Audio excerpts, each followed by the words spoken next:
The marble floors of the Kang estate gleamed like ice beneath Adesewa's trembling hands. 3 a.m. bloodstains again. The third time this week. She scrubbed harder, the bleach burning her nostrils, her knuckles raw and cracked from endless cleaning. Thunder rumbled outside the floor-to-ceiling windows, and somewhere deep in the mansion, a child screamed. High-pitched, desperate. The kind of sound that carved itself into your bones. Min-jun, the boy she wasn't supposed to notice.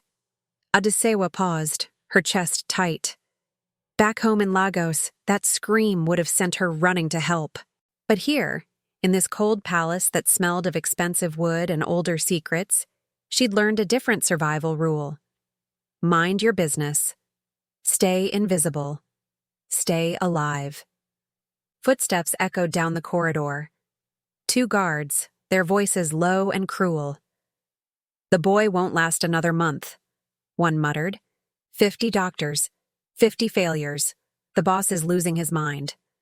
Let him lose it. Weak king, easy target. They laughed, the kind of laughter that feasted on suffering. Adesewa's hands stilled. A year ago, she'd arrived in South Korea with dreams folded into her suitcase. Finish nursing school, send money home to her siblings, build something real.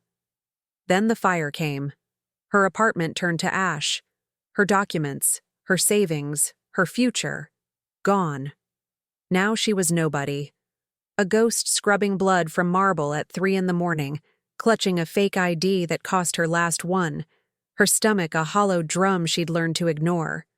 The child screamed again, closer this time. Every maternal instinct she'd buried clawed its way to the surface. Not your problem, she told herself. Not your... A shadow fell across the wet floor. Adesewa looked up.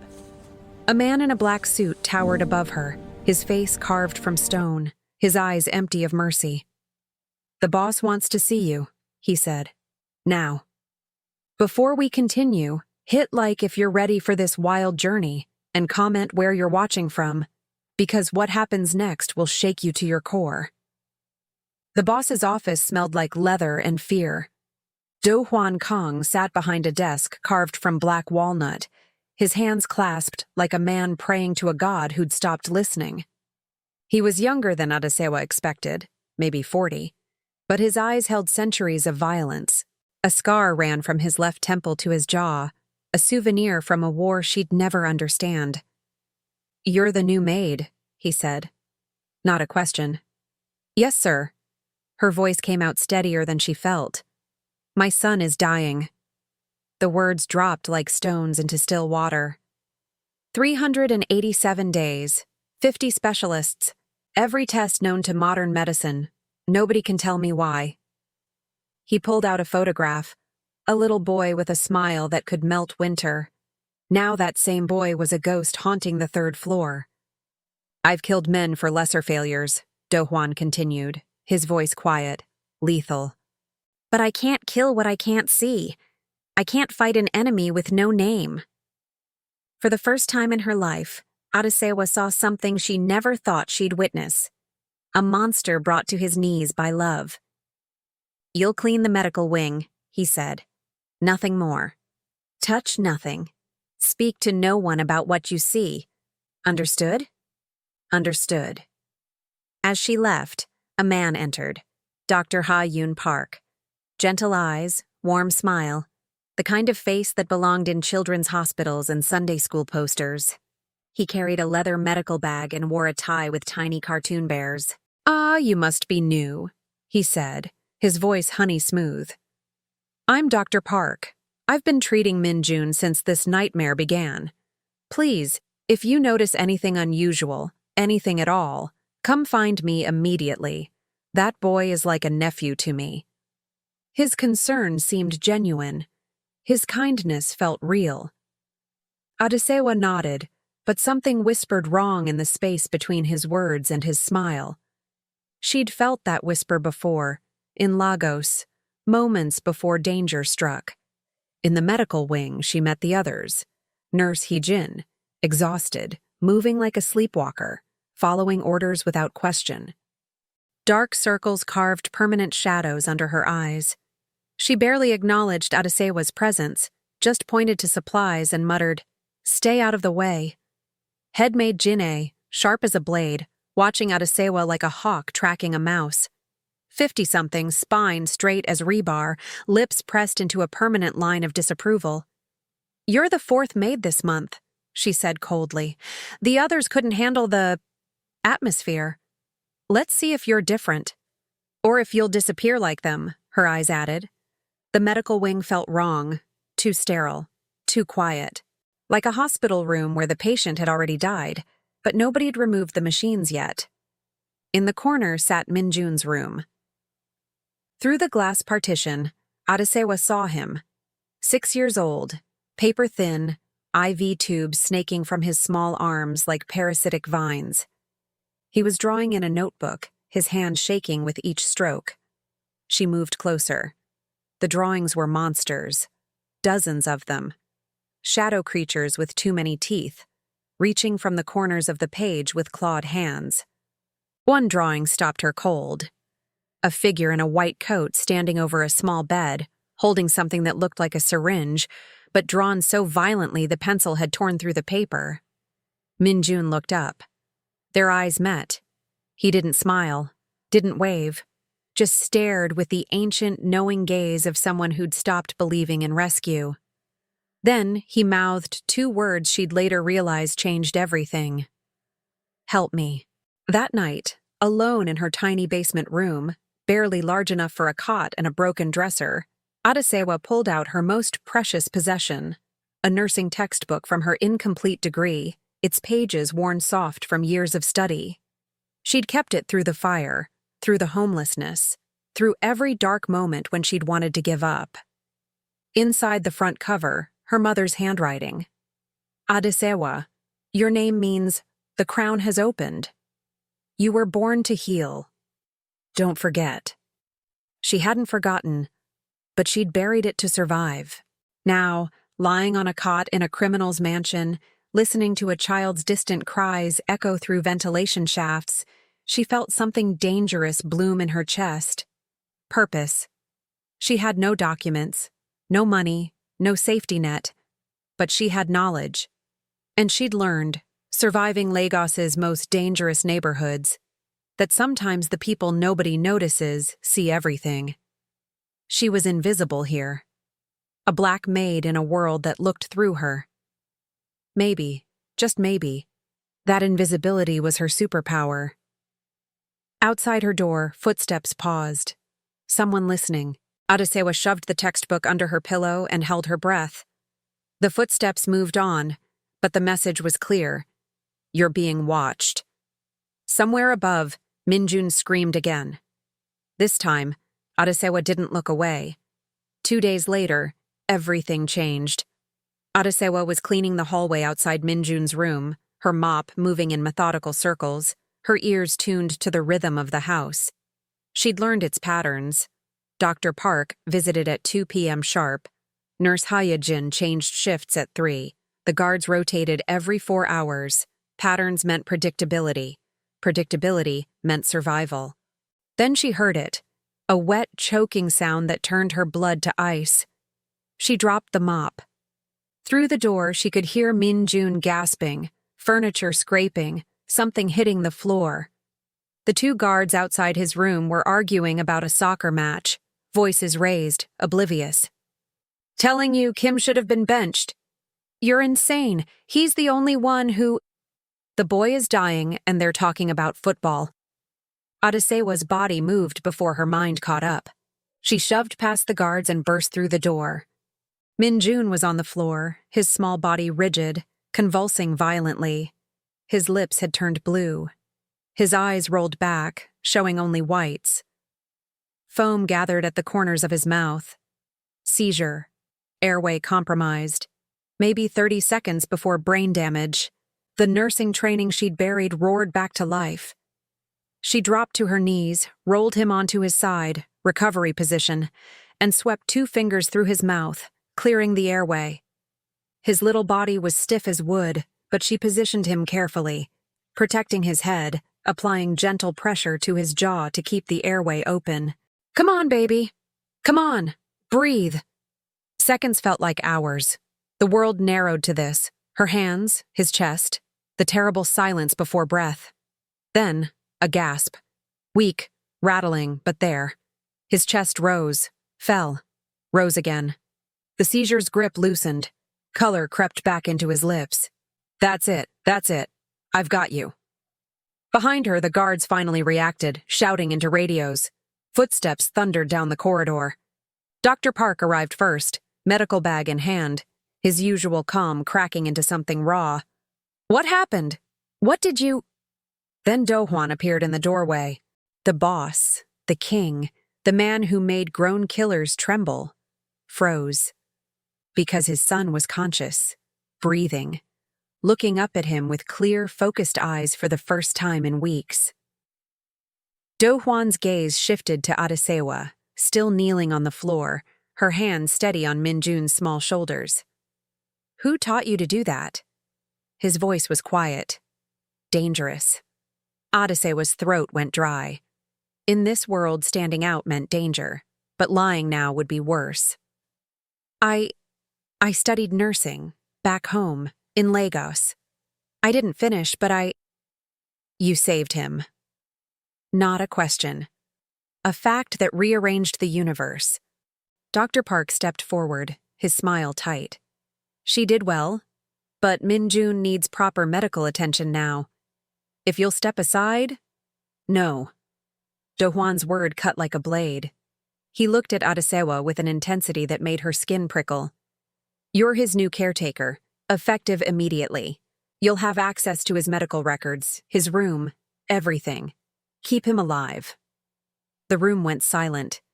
Jin-ae, who'd arrived with the crowd, made a sound of disgust.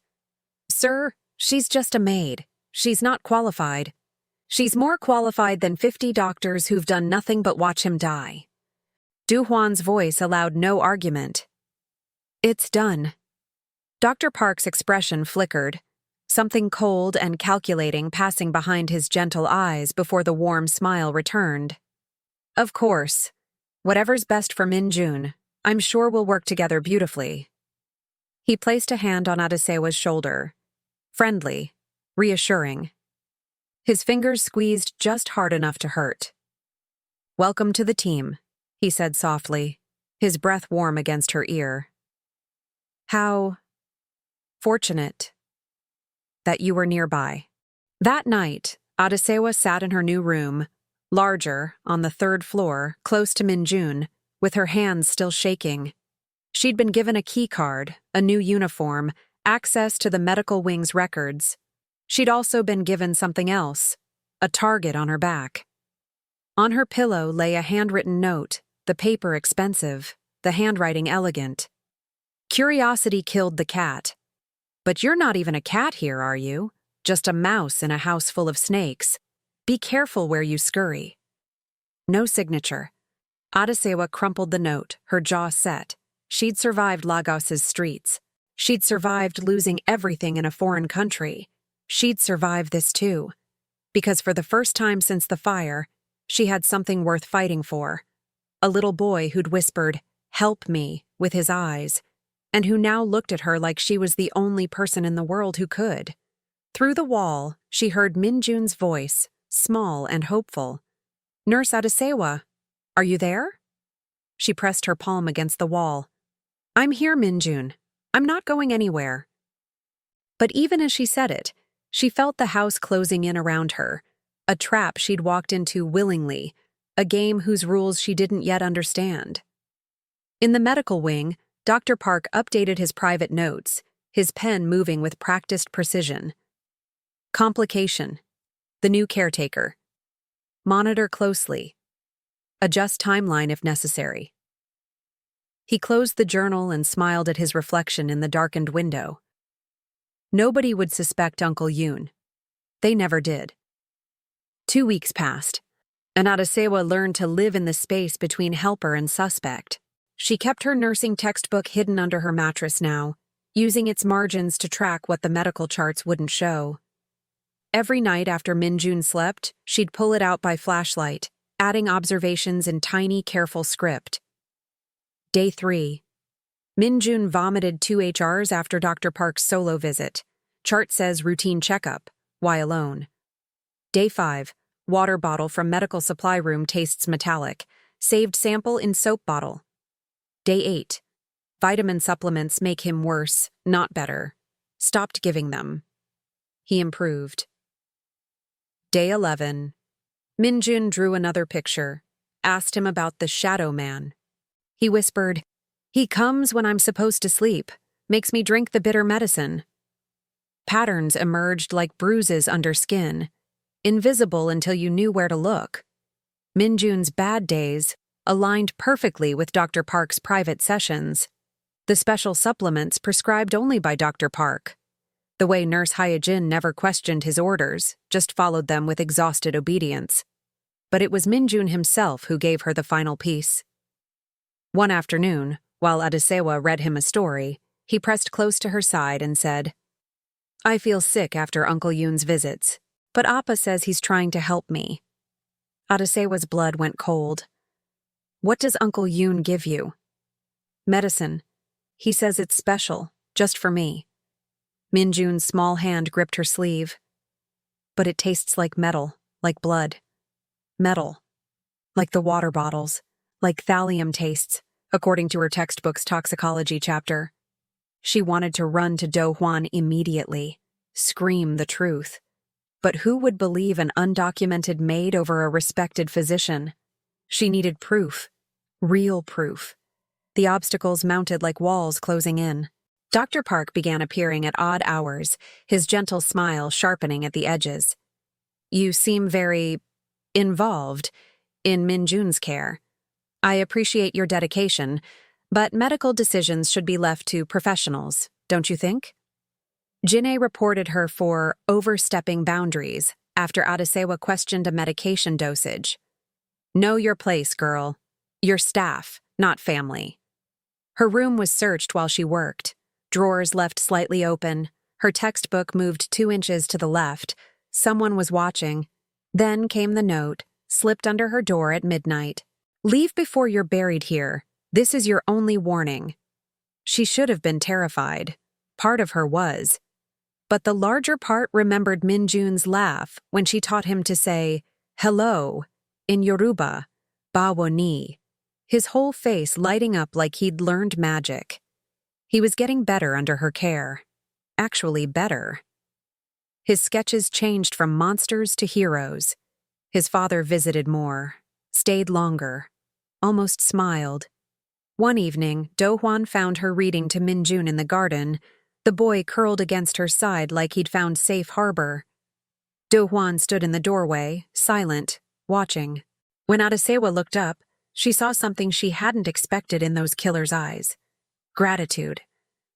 "My son smiles now," he said quietly. "Whatever you're doing, don't stop." Then he did something that shocked her. "I can help with your documentation, legal status, whatever you need." A lifeline. The answer to every prayer she'd whispered into Lagos nights. But accepting it would mean staying. And staying meant confronting the truth she'd uncovered. "Thank you," she managed. I'll think about it." That night, following a hunch she couldn't shake, Adesewa waited until the house slept, then followed Jin'ai down the service stairs. The head maid was meeting someone in the garden. Adesewa crept closer, heart hammering. "Can't keep covering for you," a man's voice hissed. "If the boss finds out." "He won't. I'm careful." Adesewa's mind raced. Jin'ai. It's Jin'ai. She's poisoning Minjun for inheritance money. She'd found her culprit, or so she thought. The next morning, she confronted Taeyang, Do Hwan's right-hand man, the only person who'd shown her kindness without agenda. "I need to tell you something about Jin'ai," she whispered in the empty corridor. Taeyang's expression shifted to concern. "What did you find?" She told him about the midnight meeting, the suspicious behavior. He sighed, running a hand through his hair. "Adesewa, Jin'ai isn't poisoning anyone. She's gambling, badly, owes money to some very dangerous people. That's who she was meeting. The world tilted. Then who? I don't know. But if you're investigating, you need to be careful. His dark eyes held hers. This house has eyes everywhere, and whoever's hurting Minjun won't stop just because you're watching. He stepped closer, his voice dropping. Be careful, please. There was something in his tone that made her pulse quicken. Not fear, but something warmer, more dangerous. She nodded, suddenly aware of how close they stood. I will. But as she walked away, her mind churned. She'd wasted precious time on the wrong suspect. Minjun was still in danger, and the real poisoner was still out there, still trusted, still feeding him poison disguised as medicine. She had to find proof before it was too late. That night, she pulled out her textbook and wrote in the margins, not Jin A. Who has medical access? Who controls his medication? Who does Minjun trust enough to drink bitter medicine from? And underneath, in shaking letters, Dr. Park. It's been Dr. Park all along, but proving it might cost her everything. Through the wall, Minjun coughed. A wet, rattling sound that shouldn't exist in a child's lungs. Time was running out. The breakthrough came on a Tuesday, when Dr. Park was away at a medical conference in Busan. Minjun had been improving steadily for 3 days, eating more, laughing more, the color returning to his cheeks. Adesewa had quietly stopped administering the vitamin supplements, replacing them with actual vitamins from her own supply. Then, at 2 a.m., his screams tore through the house. She found him convulsing on his bed, foam at his lips, his small body rigid with seizure. But this time was different. This time she had access to the medical lab. Call an ambulance, she shouted at the night guards. Boss's orders, no hospitals, too many questions. Of course. The Mafia didn't trust outside doctors. She'd have to save him herself. Adesewa scooped Minjun into her arms and ran to the estate's medical wing, her heart a war drum in her chest. She'd watched the lab techs enough times to know where everything was kept. Basic toxicology screen. That's all she needed. Her hands shook as she drew his blood, loaded the samples, initiated the tests. The machines hummed and beeped, indifferent to her terror. Minjun lay on the examination table, his breathing shallow, his fingers twitching. Stay with me, baby. Just stay with me. 15 minutes felt like 15 hours. Then the results printed.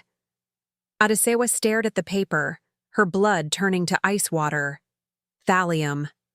Trace amounts consistent with chronic exposure. Not a rare disease. Not a genetic condition. Not 50 doctors' worth of misdiagnosis. Poison. Someone had been systematically poisoning Minjun for over a year. The symptoms matched perfectly. The hair loss, the neurological damage, the seizures that mimicked epilepsy. Thallium was called the poisoner's poison because it looked like natural illness. Her nursing textbook had a whole section on it. She'd read it once and never thought she'd see it in real life. Oh God, oh my God. Her mind raced through the implications. This wasn't random. This was calculated, sophisticated, requiring medical knowledge to dose correctly, to maintain the appearance of treatment while delivering death by degrees. Only a few people had consistent access to Minjun's food, water, and medications. Dr. Park had been present for every phase of the illness. He'd ordered the tests, interpreted the results, controlled every piece of information that reached Do Hwan. He'd positioned himself as the indispensable expert while slowly murdering his patient. Uncle Yoon. The man Minjun trusted. The man who gave him special medicine. Adesewa's hands trembled so violently she nearly dropped the printout. A sound behind her made her spin around. Tae-yang stood in the doorway, his face pale. I heard the commotion. Is he... What did you find? For a moment, Adesewa couldn't speak. Then the words tumbled out, breaking like a dam. He's being poisoned. Thallium. It's been Dr. Park all along. He's been killing Minjun for over a year and making it look like a medical mystery. Taeyang crossed the room in 3 strides, took the printout, read it. His jaw clenched so hard she heard his teeth grind. "If you're wrong, I'm not wrong," her voice cracked. "Look at the levels. Look at the timeline. It matches everything. The metallic taste, the symptoms, the seizures. Someone's been poisoning him in doses small enough to avoid detection but large enough to destroy him slowly. Du Huan will kill the messenger if you're wrong. He might kill us both if you're right, and we can't prove it." Adesewa looked at Minjun, unconscious on the table, his small chest rising and falling with labored breaths. "Then we'd better find proof, because Minjun has maybe 2 weeks before the poison accumulation becomes fatal." She met Taeyang's eyes. "I can save him, but I need you to believe me." He studied her face for a long moment. This undocumented immigrant maid who'd stumbled into a Mafia family's nightmare and refused to look away. "I believe you," he said quietly. "Now we have to make Do Hwan believe it too, without getting killed in the process." From Minjun's tablet on the counter, a notification lit up the screen. Adesewa glanced at it, a photo album updating automatically. Her blood froze. The latest photo. Dr. Park at a charity gala, smiling warmly, his arm around an older man in an expensive suit. The caption read, "Dr. Ha-Yoon Park with Chairman Lim at the Seoul Medical Foundation Gala." Chairman Lim, Du Hwan's oldest rival. The man who'd been trying to destabilize the Kang family's territory for 3 years. Taeyang. Her voice was barely a whisper. "Look." He looked. Understanding crashed across his features like a wave. This wasn't just murder. This was war. Dr. Park wasn't working alone. He was a weapon aimed at Do Hwan's heart. Destroy the heir, break the father, conquer the empire. "We're not just fighting a poisoner," Taeyang said, his voice grim. "We're fighting a conspiracy." And they were running out of time. They planned it for Thursday night, when Dr. Park would be doing his evening rounds. Taeyang would create a distraction, a security issue, requiring Dr. Park's immediate attention on the ground floor. Adesewa would break into his office, photograph the files, find the payment records linking him to Chairman Lim. Simple. Clean. Foolproof. It should have worked. Dr. Park's office smelled like antiseptic and expensive cologne.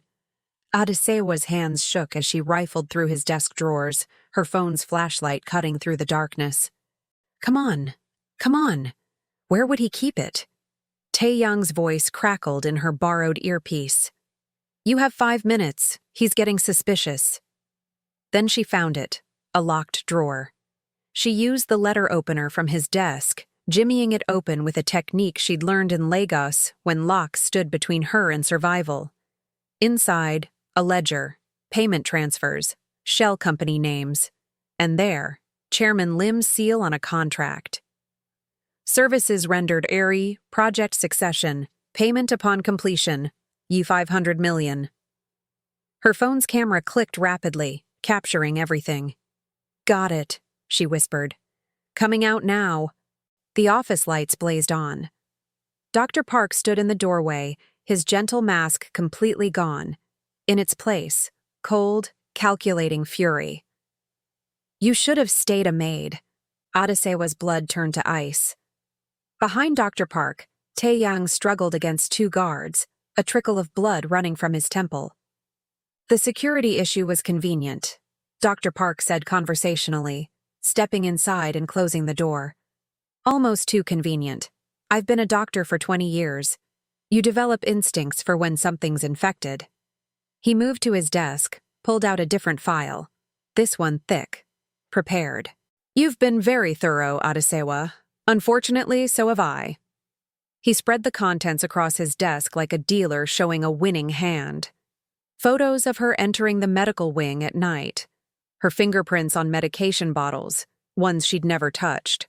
Forged entries in medical logs showing her administering unauthorized treatments.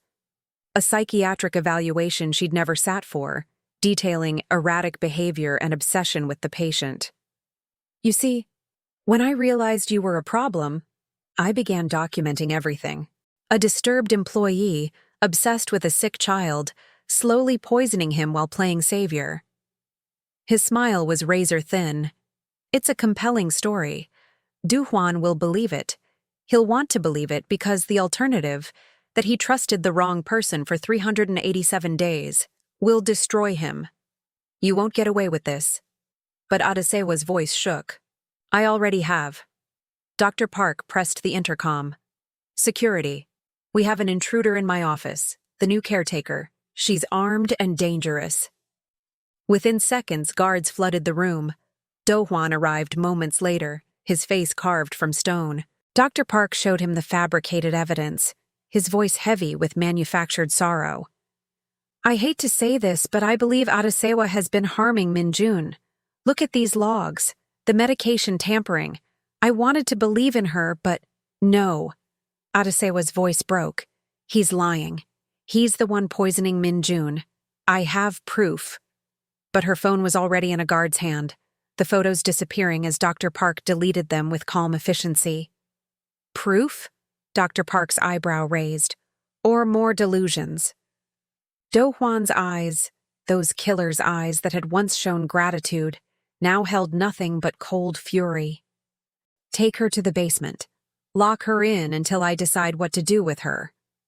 Sir, please. Taeyang struggled forward. She's telling the truth. You're compromised. Dohwan's voice was arctic. You'll be dealt with separately. Get him out of my sight. The basement was concrete, and darkness and the smell of old blood. Adesewa sat on the cold floor, her back against the wall, and finally let herself break. She'd failed. Dr. Park had outmaneuvered her at every turn. Minjun would die, and she'd be blamed for it. Or worse, killed before anyone learned the truth. Jin'e brought food an hour later, her expression triumphant. Told you not to get comfortable, girl. Should have listened. The hours crawled by like wounded animals. Somewhere above her, Minjun was being poisoned. Dr. Park would accelerate the timeline now, finish the job before anyone else could interfere. She'd learned from her siblings' last voice message that her remittances had stopped arriving. They'd asked if she was okay. She hadn't answered. What was the point of surviving if she couldn't save anyone? Not her family, not Minjun, not even herself. In the darkness, she finally understood how Dohwan must have felt for 387 days, watching someone you love die and being powerless to stop it. Through the concrete ceiling, she heard a sound that shattered her. Minjun's voice, weak and confused. Where's Eggbon? I want Eggbon. No one answered him. In his office, Dr. Park made a phone call. Chairman Lim? We have a complication, but it's contained. I'm accelerating the timeline. The boy will be dead within 48 hours. And the girl? Dr. Park glanced toward the basement stairs. An unfortunate casualty. These things happen in such dangerous households.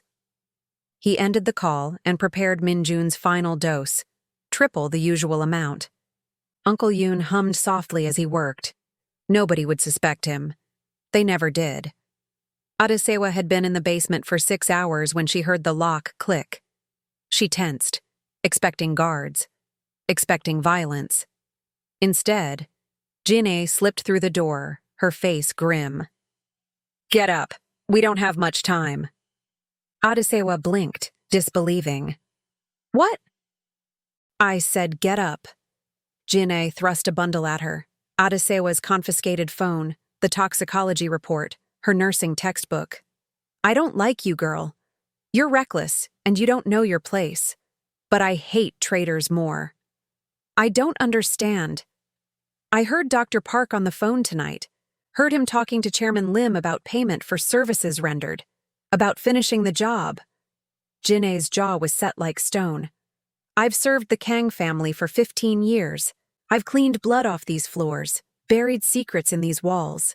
But I won't stand by while someone murders that boy. She unlocked Adesewa's restraints.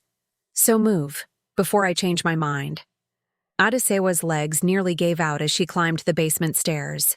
Jinai led her through service corridors, avoiding guard rotations with practiced ease. Where are we going? Minjun's room. Dr. Park's with him now, giving him something he called the final treatment. Terror spiked through Adesewa's chest. How long ago? 5 minutes, maybe less. Not enough time for the poison to fully absorb. Still time to intervene. They rounded the corner to find Taeyang being escorted out by guards. His eyes widened when he saw Adesewa, then understanding flashed across his face. He suddenly stumbled, taking both guards down with him. Sorry, these damn shoes. The distraction lasted seconds, but it was enough. Adesewa ran. She burst into Minjun's room to find Dr. Park standing over the boy's bed, an empty syringe in his hand. Minjun lay still, too still, his lips already taking on a blue tinge. Step away from him. Adesewa's voice cut through the room like broken glass. Dr. Park turned, and for the first time, she saw genuine surprise on his face. Then it hardened into something murderous. You're supposed to be locked up. Plans change. She moved toward Minjun, but Dr. Park blocked her path. He's already dead, or will be in the next few minutes. There's nothing you can do. You'd be surprised what I can do. Behind her, Do Hwan's voice rang out. What the hell is going on here? He stood in the doorway, Taeyang beside him, both men taking in the scene. Dr. Park with the syringe, Adesewa between him and Minjun, Jin-ai in the corner with her arms crossed. Taeyang spoke quickly. Sir, I know you didn't want to hear it before, but you need to listen now. We have proof. Real proof. Dr. Park has been poisoning Minjun for Chairman Lim. He thrust the toxicology report at Do Hwan, the original that Jin-ai had retrieved. Do Hwan's eyes scanned the document. His face went deadly still. Thallium, Taeyang continued. The symptoms match perfectly. Dr. Park's been dosing him for over a year, making it look like a medical mystery while slowly killing your heir. That's absurd. Dr. Park started, but his voice cracked. Is it? Adesewa's voice was steel. Then explain the payment records from Chairman Lim. Explain why Minjun only gets worse after your private sessions. Explain the syringe in your hand right now. Do Hwan's gaze shifted to Dr. Park's hand, still holding the empty syringe. What did you give my son? His medication. The same medication I've been giving him. The poison, you mean. Do Hwan's voice dropped to a whisper that promised death. The poison you've been feeding him for 387 days while I trusted you, while I paid you to save him. Dr. Park's mask finally shattered. His gentle expression twisted into something venomous. Your family is poison. You think you're a king? You're a criminal playing dress-up. Chairman Lim will take everything you built and— He never finished. Do Hwan's gun appeared so fast, Adesewa barely saw it. But he didn't fire, just aimed, steady as stone. Adesewa. His voice remained calm, but his eyes burned with barely contained rage. Can you save my son? The truth. She looked at Minjun, pulse thready, breathing shallow, lips blue. Recently injected with what was probably a lethal dose. Every instinct screamed that this was impossible. But she thought of Lagos, of her siblings, of every reason she'd wanted to become a nurse in the first place.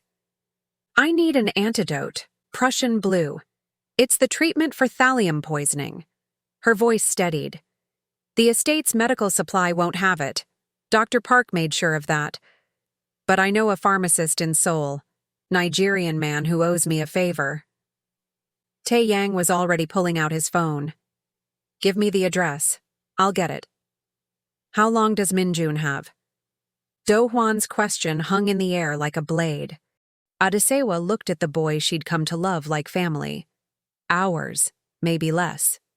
Then I suggest you hurry. Do Hwan's attention never left Dr. Park. Because if my son dies, Dr. Park won't be the only one buried tonight. The threat was clear. Save him or die trying. Taeyang was already moving toward the door. He paused beside Adesewa, his hand briefly touching hers. I'll get it. Just keep him alive until I get back. Then he was gone, and Adesewa was alone with a dying boy, a murderous doctor, and a mafia boss whose world hung by a thread. Minjun's hand twitched. His lips moved, barely a whisper. Egbon. I'm here, baby. She pushed past Dr. Park, who didn't dare move with Do-hwan's gun on him, and took Minjun's small hand. I'm here, and I'm not leaving, not ever again. Through the window, dawn was breaking over Seoul, either the beginning of salvation or the end of everything. Time became elastic, stretching and contracting in the space between Minjun's breaths. Adesewa worked with hands that refused to shake, doing everything her training had taught her. She elevated his legs, monitored his pulse, kept his airway clear. Every minute felt like an hour.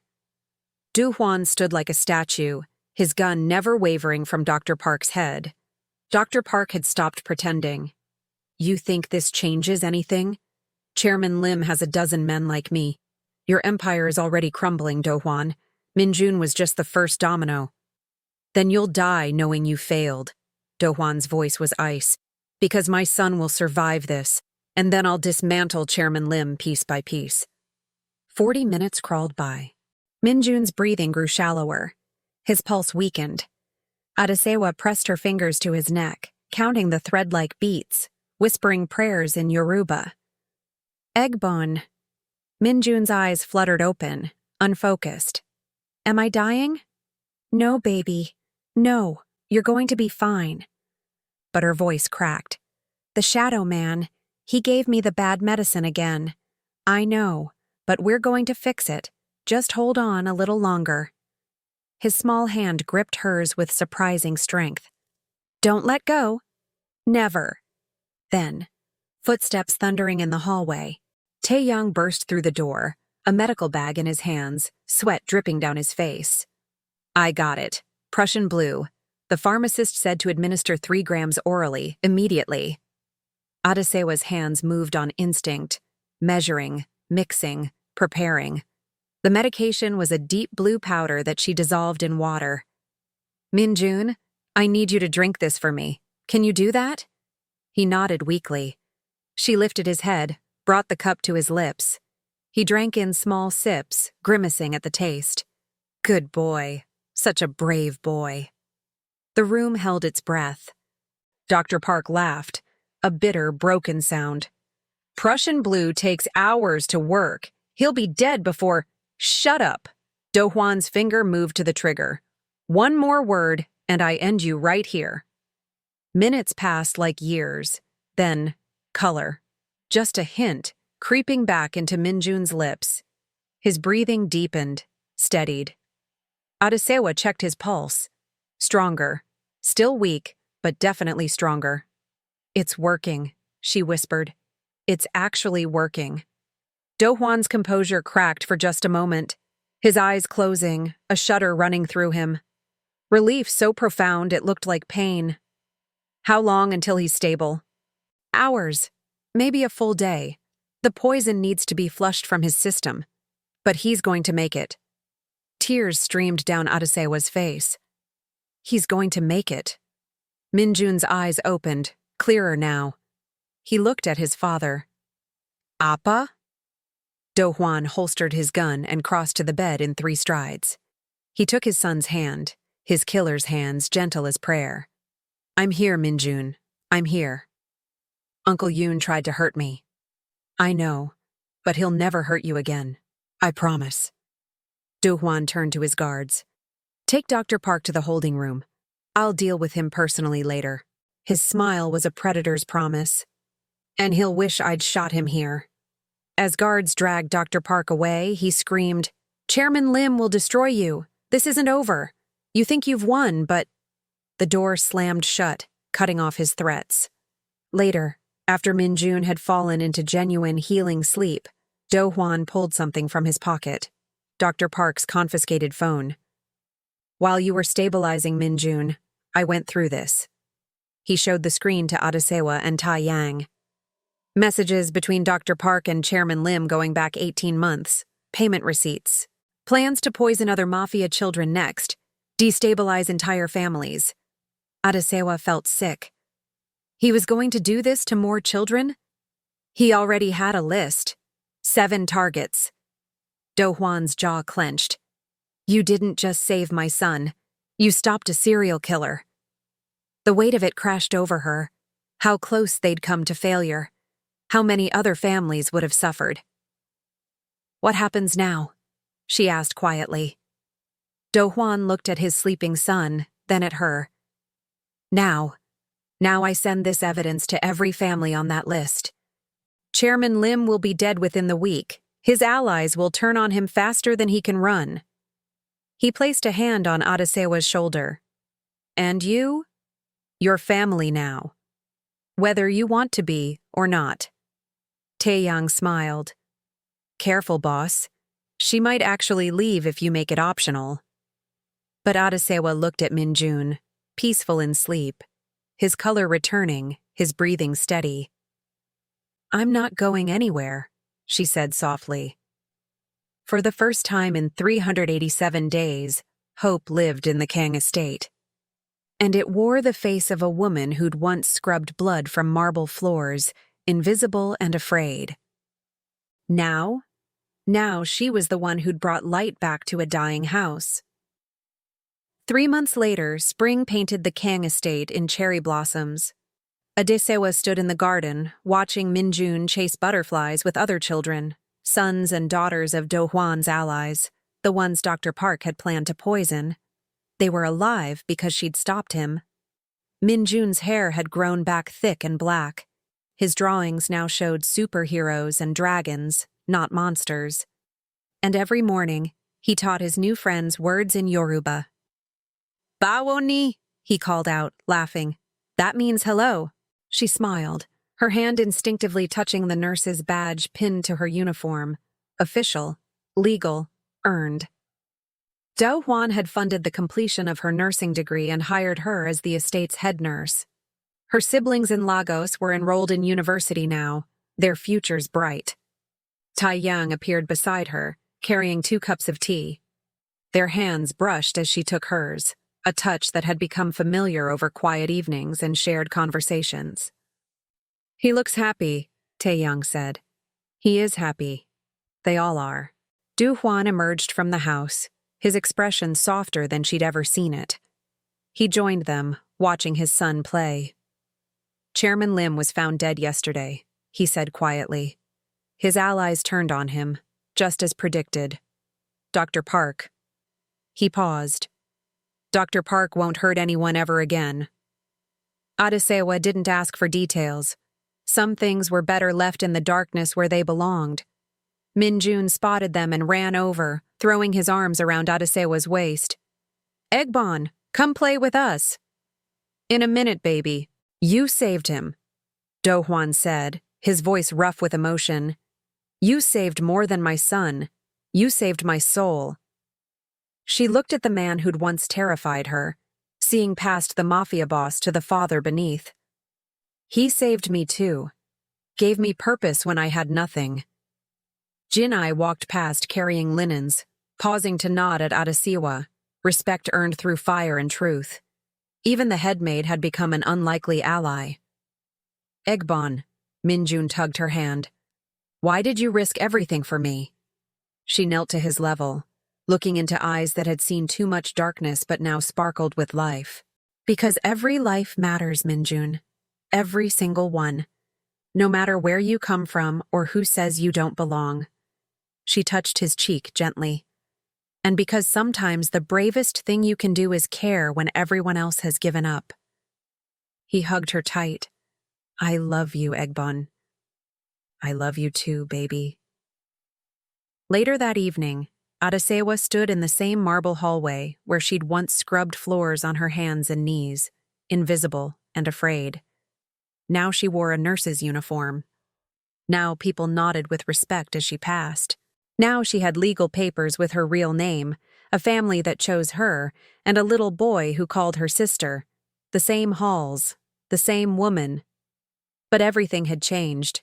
She thought of that terrified girl 3 months ago, clutching a fake ID and wondering if she'd survive the night. If she could see herself now, head held high, purpose in every step, love surrounding her like armor. Tae Yang found her there, reading her thoughts in the set of her shoulders. Thinking about how far you've come. Thinking about how far we all have. She turned to him, seeing the man who'd believed her when no one else would. Thank you for trusting me. Thank you for being worth trusting. Through the window, Min Jun's laughter echoed through the gardens. Do Hwan joined his son, actually smiling, actually playing. A mafia boss and his heir, given a second chance at life. An immigrant nurse who'd risked everything and gained a family. Proof that healing requires more than medicine. It requires the courage to see what others miss, the strength to stand when others run, and the conviction that every life is worth fighting for. No matter where you come from, no matter who says you don't belong, sometimes the most powerful person in the room is the one everyone overlooked, and sometimes love is the strongest medicine of all. Thanks for listening. I will see you in the next story.